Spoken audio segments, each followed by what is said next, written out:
Muy buenas tardes. Mi nombre es Jorge Castillo y soy el director clínico del programa de Waldenströms en el Dana-Farber Cancer Institute en Boston. Y el día de hoy vamos a hablar acerca del manejo actual del linfoma de zona marginal. Está mi correo electrónico ahí abajo, jorgej, subrayado Castillo, @dfsi.harvard.edu. Si ustedes tienen alguna pregunta o algún caso quieran compartir, por favor no duden en contactarme y yo con gusto les ayudo. Entonces, por los siguientes 25 minutos vamos a hablar acerca de lo que es el linfoma de zona marginal, los tratamientos adecuados y los tratamientos que vienen en el futuro. Para comenzar, voy a mostrarles mis conflictos de interés. Voy a dejar esto por unos segundos aquí nada más y vamos a proceder. Histológicamente hablando, el linfoma de zona marginal cae dentro del grupo de linfoma de células B y con un comportamiento clínico indolente, ¿no? Entonces, hay una serie de linfomas que caen dentro de este grupo y en este tenemos no solamente el linfoma marginal, pero también linfoma folicular, linfoma linfoplasmacítico, que es básicamente la especialidad que yo tengo en el Dana-Farber, ¿no? Y otros linfomas más raros. Y dentro del mismo linfoma de zona marginal tenemos una subdivisión de una serie de variantes. Las tres más importantes, de las cuales voy a conversar más el día de hoy, es la variante esplénica, la variante nodal y la variante extranodal, que también se conoce como MALT. Y tenemos otras variantes adicionales, como ven aquí a la derecha. Hay una variante pediátrica de tipo nodal. Hay una variante que se llama IPSID, que es una enfermedad de intestino delgado inmunoproliferativa. Y también tenemos un asunto precursor, ¿no? Que se lo conoce como CBLMZ, que en este caso sería una linfocitosis clonal de células B de origen de zona marginal. Cuando hablamos de los tres tipos principales de linfoma de zona marginal, tenemos la presentación clínica. Este es un estudio que el doctor Adam Olszewski corrió conmigo en el 2013 de la base de datos del SEER. Y tenemos aquí que las edades de presentación son bastante parecidas en los diferentes tres grupos. La mayoría es una distribución mitad-mitad entre mujeres y varones, que es un poco más común ver varones con problemas de linfomas específicamente, pero el linfoma marginal es un poco más equitativo en ese aspecto, mitad-mitad. La mayoría de los pacientes con linfoma marginal van a tener síntomas B, 23%, comparado con estranodales, que es solamente un 8%. Y el estadio es importante, especialmente con linfomas de tipo MALT. El estadio 1 y 2, que son los estadios más tempranos, son la presentación principal en un 70% de los pacientes, comparado con menos del 30% de pacientes con esplénico o con nodales. El riesgo de transformación al linfoma difuso es un poco mayor con los esplénicos, un poco menor con nodal y es el más bajo con los extranodales.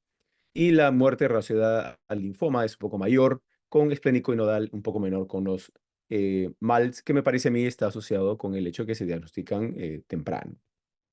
El linfoma MALT, el marginal, es un linfoma que se asocia mucho con infecciones crónicas o procesos inflamatorios crónicos. Ya tenemos una lista seleccionada de las bacterias o condiciones médicas que se asocian con el desarrollo de linfoma marginal en zonas específicas del cuerpo. Por ejemplo, el Helicobacter pylori, clásicamente con el mal gástrico, o el Acromobacter xyloxoxidans con el bronquial, o la hepatitis C. Hepatitis C puede darle esplénico nodal o MALT específicamente, y Hashimoto con tiroides y Sjögren con glándulas salivales. Ahora es importante simplemente denotar un poco, este es un poco más la fisiopatología del linfoma marginal de tipo gástrico. En este caso tenemos una infección crónica con Helicobacter pylori que genera una proliferación policlonal de células B. A través del tiempo y de la cronicidad de estos problemas, hay una selección de este tipo de clones y se vuelve entonces de policlonal, cambia a oligoclonal o inclusive monoclonal en algún momento. Ahí donde en ese momento se obtienen o se adquieren mutaciones específicas, en este caso 11-18, 14-18, 1-14, ¿no?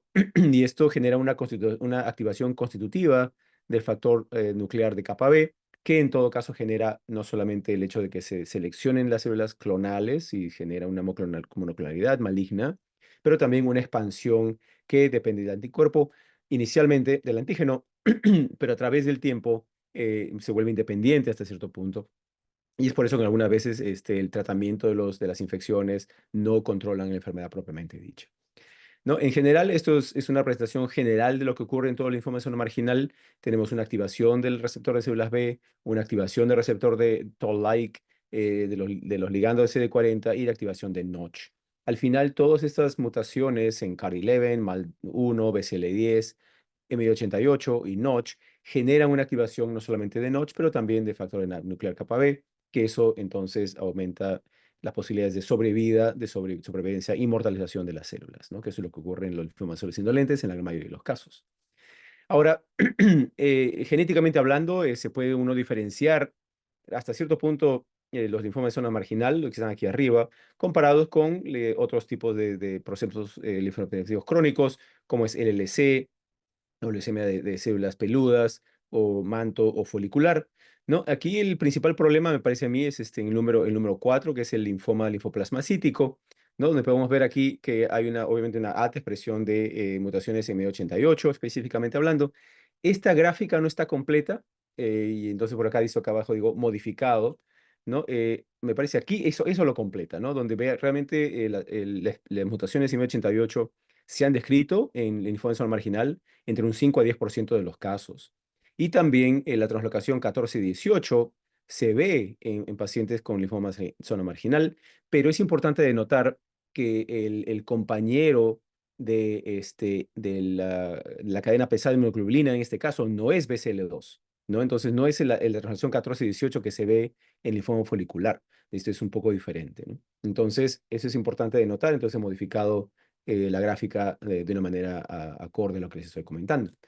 Ahora, en el estudio que hicimos con el doctor Olszewski, muestra la sobrevida aquí a la izquierda, una sobrevida mejor en los pacientes con linfoma de Malt, un poco más disminuida en pacientes con nodal esplénico, pero aquí a la derecha tenemos los diferentes subtipos de linfoma de Malt. Dependiendo del sitio de origen, hay ciertos sitios de origen que tienes peor pronóstico, ¿no? Por ejemplo, para mejor pronóstico está piel, tiroides, salivar, ocular y mama. Un pronóstico más reservado, pulmón, y los peores pronósticos son los gástricos y los gástricos en general, sea estomacal o intestinal. Ahora, para el manejo de este tipo de cosas, tenemos que hablar del manejo del linfoma de zona marginal localizado, primero, antes de hablar del manejo del sistema sistémico. Para los mal localizados, obviamente hay que hacer un buen estudio de estadiaje con tomografías o con PET inclusive en algunos casos.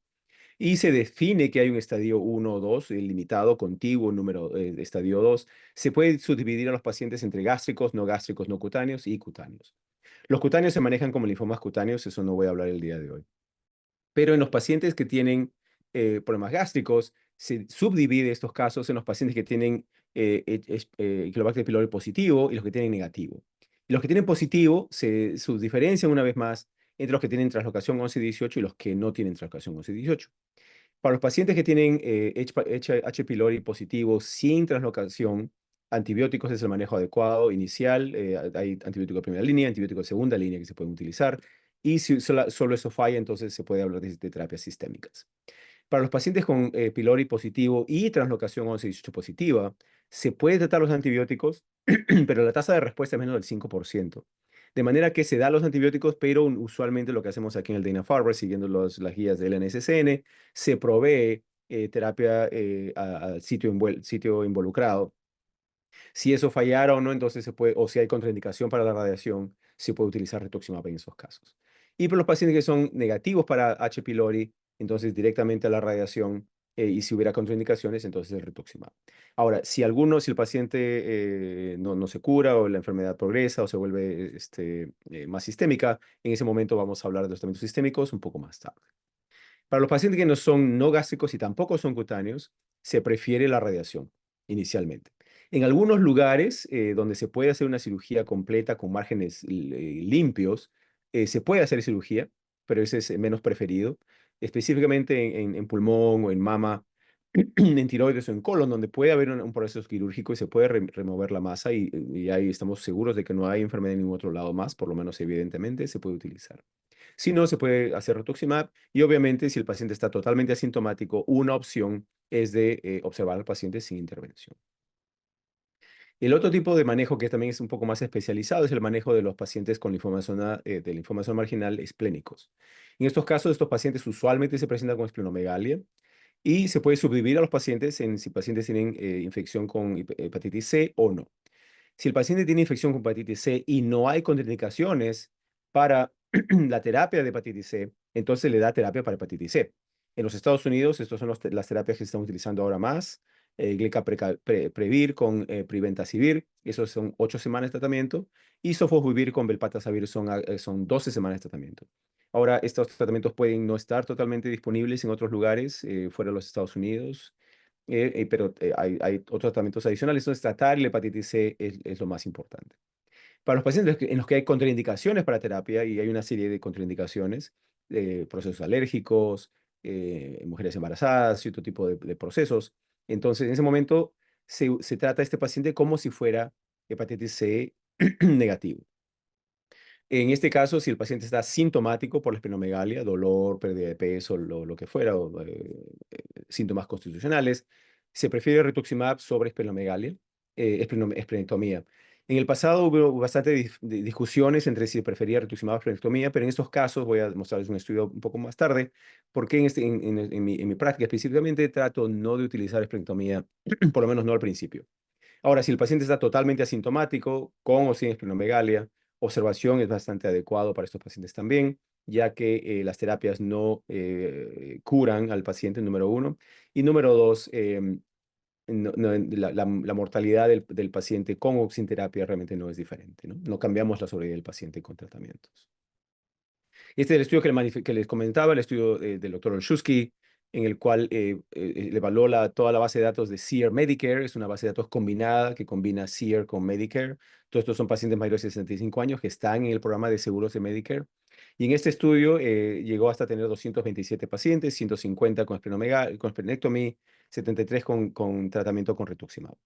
Y vemos aquí que en este estudio realmente, cuando se habla de la mortalidad relacionada al linfoma, no hubieron mayores diferencias. Y cuando se habla sobre vida global, tampoco mayores diferencias. Donde sí hubieron diferencias fue hospitalización de los pacientes, problemas sangrados, problemas de infecciones, ¿no? En todo caso, fueron mucho mayores con la esplenectomía comparado con el rituximab, ¿no? Entonces, basado en eso específicamente, nuestra preferencia es de tratar con rituximab sin esplenectomía en estos pacientes. Y ya cuando entramos a hablar de los tratamientos sistémicos, hay una serie de tratamientos sistémicos y muchos más que vienen. El tratamiento que utilizamos más en el Dana-Farber es bendamustina con rituximab, basado en parte, no solamente únicamente, pero en parte con este estudio, el estudio de Rommel, que evaluó un estudio comparativo entre bendamustina y rituximab con R-CHOP en pacientes con linfomas indolentes y obviamente hicieron un subgrupo, un análisis de subgrupo para pacientes con linfoma de zona marginal específicamente aquí. ¿No? Aquí tenemos 37 pacientes que se pusieron a venda R, 30 pacientes en R-CHOP. Y cuando vemos la sobrevida y progresión, realmente no hubieron mayores diferencias. Un poquito de repente un beneficio numérico en favor a bendamustina con rituximab, pero basado en el hecho de que bendamustina con rituximab tuvo menos toxicidad, específicamente menos estomatitis, menos infecciones, menos procesos sépticos, menos alopecia y sin el daño potencial de neuropatía o de cardiomapatía asociado con R-CHOP, se prefiere en todo caso el tratamiento de venda R en estos pacientes. Voy a mostrar este estudio, no porque se utilice mucho el tratamiento, pero porque es un estudio, me parece a mí, bastante bien hecho, que debería hacerse más estudios de este tipo. Es un estudio italiano en el cual es específicamente pacientes con MALT, donde se randomiza a los pacientes a rituximab solo, clorambucil solo y clorambucil con rituximab. Entonces, tres brazos que realmente, como les repetía, no se utilizan mucho, pero el diseño del estudio me parece a mí que es bastante interesante y válido y quizás más estudios deberían hacerse de esa manera para poder estudiar dos o tres variables al mismo tiempo, ¿no? 150 pacientes por cada grupo, algunos pacientes no comenzaron tratamiento por diferentes razones, 130 pacientes por grupo aproximadamente. ¿No? Aquí vemos como el grupo B, que es el grupo combinado con Blomucil con rituximab, tiene obviamente una respuesta completa mayor al 80% comparado con 56 y 63% en los pacientes que recibieron o rituximab solo o clorambucil solo. Y vemos aquí la sobrevida de progresión. favoreciendo nuevamente la combinación de clorambucil con rituximab sobre cualquiera de los tratamientos separados, sin un impacto en sobrevida global, ¿no? Entonces, de esa manera, vemos cómo la adición de rituximab a quimioterapia favorece, y comparando cada brazo separadamente, ¿no? Entonces, me parece es un diseño muy interesante y que ojalá veamos más estudios de este tipo en el futuro. Ahora, a pesar de que aparte de quimioterapia y rituximab monoterapia, tenemos una serie de estudios evaluando inhibidores BTK en pacientes con linfomas marginal. La primera experiencia, la doctora Aliana Noy de Sloan Kettering presenta este estudio en el 2017 en Blood, donde se evaluaron 63 pacientes con linfomas marginal que recibieron ibrutinib de monoterapia, ¿no? Y todos estos pacientes fueron relapsados refractarios. Y tenemos aquí que la mitad fueron extranodales y apareciendo un cuarto esplénicos y otro cuarto nodales, ¿no? Aquí en la derecha tenemos la gráfica de cascada, en el cual vemos los amarillos son extranodales, los morados es el esplénico y los verdes es el nodal. Y vemos como la gran mayoría de los pacientes tienen algún tipo de beneficio clínico y más de la mitad de los pacientes tienen una disminución del contenido tumoral de más del 50%. Y cuando se evalúa en la gráfica de bosque aquí abajo, realmente no hubieron mayores diferencias con respecto al beneficio que se obtuvo, ¿no? Dependiendo del subtipo de la información marginal que el paciente tenga en el momento del nombramiento del estudio. La sobrevida libre progresión media fue de 14 meses y a los 2 años 80% de los pacientes no habían fallecido todavía. Los efectos secundarios bastante conocidos ahora ya. Estamos utilizando inhibidores BTK en más de 10 años ahora, ¿no? Un poco de diarrea, un poco de anemias, infecciones, ¿no? Nada fuera de lo común en este tipo de estudios. Se hizo una actualización ahora en el 2020 donde trataron de evaluar qué tipo de factores predecían mejor o peores respuestas a ibrutinib. Y obviamente tenemos aquí los pacientes que recibieron rituximab previo a ibrutinib o rituximab quimioterapia previo a ibrutinib. Hubieron ciertas diferencias. Las respuestas fueron mejores en los pacientes que recibieron rituximab solo antes de recibir ibrutinib, comparado con los pacientes que recibieron quimioterapia. Aquí la respuesta global de 80% baja a un 51% y las respuestas completas de 19 a 8%. Y también la sobrevida de progresión, la media es de aproximadamente 2 años y medio en los pacientes que fueron previamente solamente tratados con rituximab, comparado con menos de 15 meses en los pacientes que habían recibido quimioterapia con rituximab antes de exponerse a ibrutinib. De manera que la terapia previa predice qué tan mejor va a ser la respuesta a inhibidor de BTK en pacientes con zona de linfoma seno marginal. Acalabrutinib se está utilizando ahora también en linfoma seno marginal basado en este estudio del doctor Strati, en el cual 40 pacientes se expusieron a acalabrutinib, nuevamente todos pacientes relapsados refractarios. Fue un total de 40 pacientes, eh, casi la mitad fueron extranodales y nuevamente la cuarta parte nodales, la cuarta parte esplénicos, bastante parecido al diseño del estudio de ibrutinib. Y vemos aquí una respuesta global del 52% en total, un poco mejor para los extranodales, un poco peor para los nodales esplénicos. Eso fue un poco diferente que lo que se vio con ibrutinib. Y las respuestas completas aproximadamente entre el 10 al 15% de estos pacientes. La sobrevida media al año fue aproximadamente un 65%. Ponemos aquí el número de pacientes de riesgo, la media de seguimiento no llega al año, entonces realmente lo que vemos por más del año no es muy válido. Entonces, me parece a mí que hasta el año se ve un 60-70% de beneficio. Eso es lo que se ve en ese momento. Ojalá haya alguna actualización muy pronto. Y nuevamente aquí a la derecha los efectos secundarios bastante parecidos a ibrutinib, nada fuera de lo común con respecto a lo que se espera en pacientes con inhibidores de BTK, incluyendo algunos eventos cardíacos, citopenias, sangrados, hipertensión, infecciones, lo usual que se ha visto previamente en pacientes expuestos a inhibidores BTK.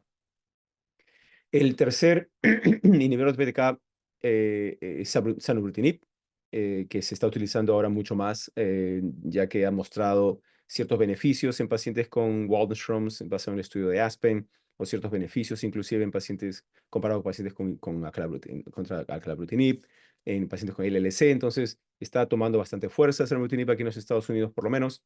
Y en este estudio, Stephen Opat lo presenta y lo publica el año pasado, es el análisis final del estudio Magnolia, en el cual 66 pacientes con inflamación marginal fueron expuestos a acalabrutinib 160 miligramos 2 veces al día. Y vemos aquí los diferentes subtipos, ¿no? MALT fue un 16 de 16 pacientes, marginal fueron 25 pacientes con MALT, 25 con nodal, 12 con esplénico y 4 que eran desconocido.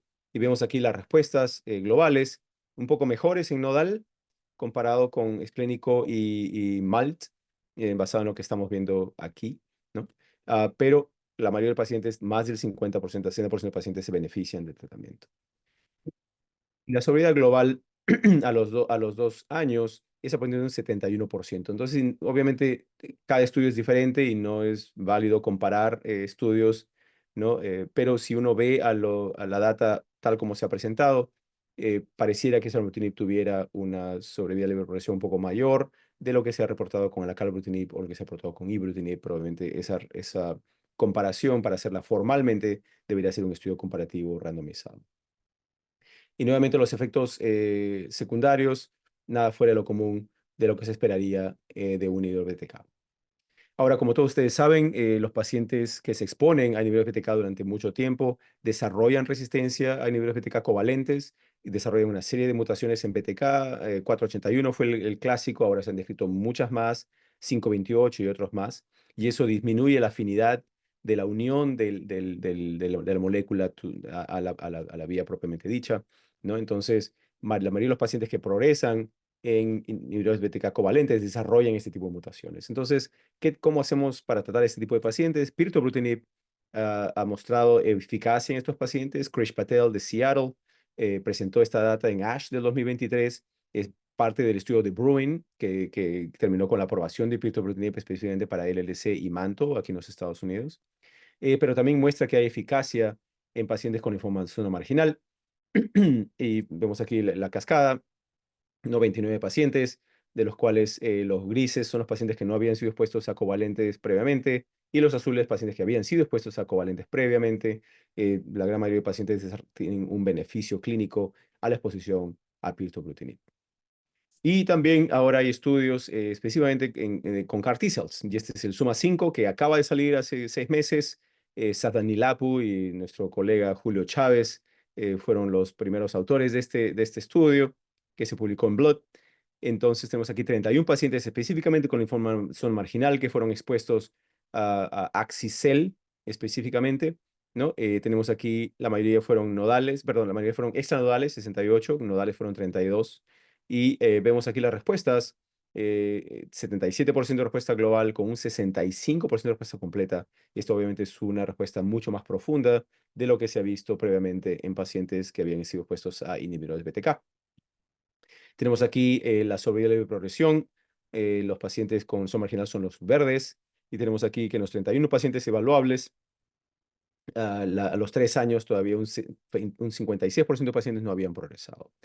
Y nuevamente los efectos secundarios, ahora ya estamos más familiarizados con lo que es de esperarse en pacientes que se exponen a CAR T-cells. Y tenemos aquí pues una cantidad de pacientes que tienen cualquier tipo de grado de toxicidad, comparado con una cuarta parte tenían grado 3 o más, ¿no? Citopenias, los eventos neurológicos, infecciones, son los que se ve, casi no se ha visto síndrome de lisis tumoral, lo cual es bastante importante. Y para terminar, hice una búsqueda el día de ayer, buscando estudios específicamente, buscando pacientes con linfoma marginal, y esta lista va aumentando. Yo recuerdo que hice una presentación en linfoma marginal hace unos años, y la lista era muy reducida, 2, 3 estudios. Estos son estudios seleccionados, ¿no? De los que me parece a mí son los más interesantes, y estos son específicamente para pacientes con linfoma marginal. Tenemos un par de estudios en pacientes en primera línea, que es pirtobrutinib en Ohio, y venetoclax rituximab aquí en Boston. Y tenemos también otros estudios adicionales en China, evaluando orelabrutinib, que es un nuevo inhibidor de BTK covalente, la combinación de loncastuximab, pembrolizumab o inclusive mosunetuzumab con lenalidomida o con sanubrutinib. De manera que me parece a mí que es importante ver cómo hay una cantidad de pacientes que se están enrolando en estudios clínicos activamente, que me parece a mí que nos va a dar mucho que hablar en el futuro. De manera que veo el horizonte terapéutico para el linfoma marginal bastante optimista en el futuro. Y con eso quiero darles muchas gracias por su atención y quedo atento a las preguntas que puedan tener. Muchas gracias, doctor Castillo. Excelente su exposición. Y tenemos unas preguntas para hacerte. ¿Estás conectado? Sí. Sí, aquí estoy, ¿Cómo estás, aquí estoy. Jorge? Muy bien, gusto de verte. Igualmente. Acá el doctor Daniel Martínez pregunta, en realidad, en los casos, por ejemplo, del linfoma gástrico, después de que se erradica el Helicobacter pylori, y sigue teniendo una biopsia positiva, ¿en qué momento planteas la reinstalación de reiniciar un tratamiento, sea esa radioterapia o rituximab en monodroga? ¿Cuánto tiempo esperan? Sí, bueno, esa es una pregunta interesante porque me parece que no hay realmente un estándar, ¿no? En ese aspecto de cuánto esperar. Eh, Alguna gente monitoriza nada más el tamaño o los síntomas, ¿no? De la masa. Me parece a mí que es más un aspecto personalizado en estos momentos, ya que no hay una terapia estándar o un seguimiento estándar en esos pacientes. Pero y justamente por la falta de data me gustaría, en tu caso, por ejemplo, que hayas tú, Carolina, en ese caso, cómo tú lo enfocas, ¿no? Simplemente como para probar un poco de debate.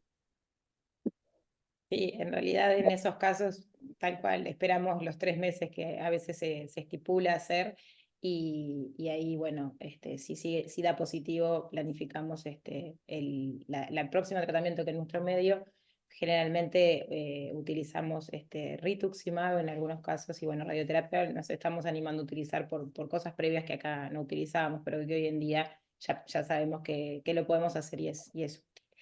Y una pregunta acá del doctor Vilela, pregunta sobre cuál es tu opinión de tratamiento en los pacientes mayores de 80 años que necesiten quimioterapia. ¿Sería el R-Minichop o, bueno, bendamustine, rituximab o tratamiento con inhibidores de BTK? Eso para mí, bueno, depende mucho, ¿no? Del paciente. Si estamos hablando de pacientes de más de 80 años, yo utilizo mucho o quimioterapia o inhibidores BTK. Realmente converso con el paciente, evalúo el perfil del paciente, pero sí no utilizo la dosis completa de bendamustine. O sea, utilizo dosis más bajas, a veces entre 60 o 70 miligramos por metro cuadrado, y dependiendo de la respuesta, a veces 4 ciclos, ¿no? Sin llegar a los 6 ciclos. Si por alguna razón el paciente no esté muy interesado en recibir quimioterapia y es un candidato hasta cierto punto razonable para niveles de BTK, utilizo también inhibidor BTK, pero no utilizo la dosis completa tampoco en esos pacientes. Eh, para Ibrutinib, por ejemplo, comienzo con 280, para Cala comienzo con 100 una vez al día y para Sano comienzo con 80 2 veces al día o 160 una vez al día. Eh, Básicamente es el grupo de pacientes característicamente tiene más efectos secundarios a los inhibidores de BTK.